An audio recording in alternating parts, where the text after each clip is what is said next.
Hi, this is Jason Fielder with the Daily Forex Report for February 1st. Today is Super Bowl weekend for those that like football. It's kind of the end-all be-all to football today. But the Forex market's open, so I'm here. And we are looking at the US-Japanese yen pair first. In this particular pair, we're expecting to move as high as 90.98 and as low as 88.04.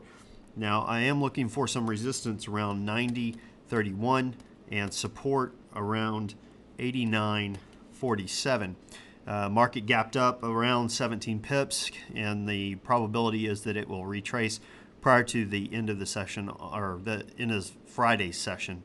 I personally think it'll happen much quicker than that because this pair has just been tracking sideways, and 17 pips isn't all that much. Nonetheless, something to keep an eye on. Now, switching over to the Euro-USD pair, this pair gapped down pretty much into support. I do anticipate it coming back up. This pair has been tracking sideways, moving sideways. Bias is definitely to sideways at this point. If we get a break below this support line that holds, and by that I mean closes below it, then we could see it move lower. Now, I am expecting this pair to move as high as 1.2862, finding resistance there as well, and looking for support around 127.50. Now, switching over to the pound US dollar pair, this pair moved up on Friday, closed up, gapped down about 20 pips on the open today. We are expecting this pair to move as high as 1.4600, finding resistance there as well, and moving as low as 143.53 and finding support around that same level. This pair has been moving higher. It moved much higher than I thought it would, to be honest, and not sure if we are going to start tracking sideways or continue our move up. We are hitting some what used to be support, which would now be some resistance, so not sure if it's going to bounce off that and come down, or if we are going to push even higher. If we do push higher, then we should look for these points for it to go to, but I'm not sure if that's going to occur or not. We'll just have to wait and see over this next session. Should get a clearer view. Now, looking at the US Swiss, this particular pair I'm expecting to move as high as 117.58 and as low as 1.1410. Look for some resistance around 11700. Look for support around 115.16 in this pair. This pair has pretty much been tracking sideways. It did close up Friday, but not above this previous resistance level. So we'll have to wait and see how that affects it. Now, at the close of this session, we should get a new pivot low.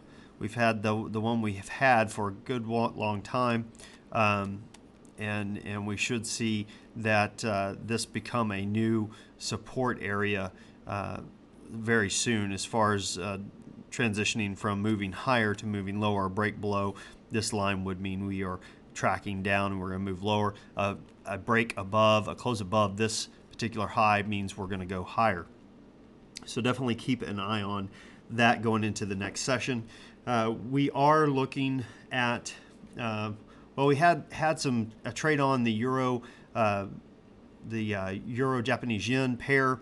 If you recall, we were looking basically creating a trend line across the lows here, looking for it to move down. It did that on Friday, profiting us 84 pips for that particular trade.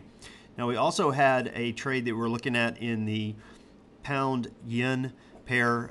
This particular pair, as you can see, moved almost into profit, or it's in profit, but almost hit our target.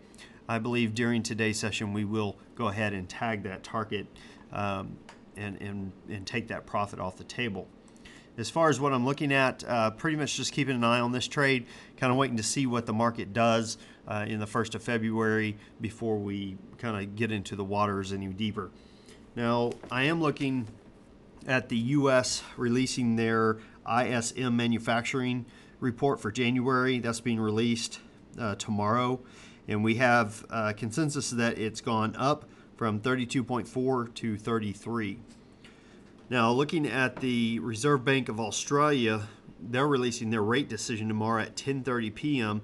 Consensus is they're dropping it a full point from 4.25% down to 3.25%, which would ultimately, I think, would hurt the Australian dollar long term. They're still one of the higher interest rates out there, though, and they're being affected by the recession like most countries are. So keep an eye on that as well.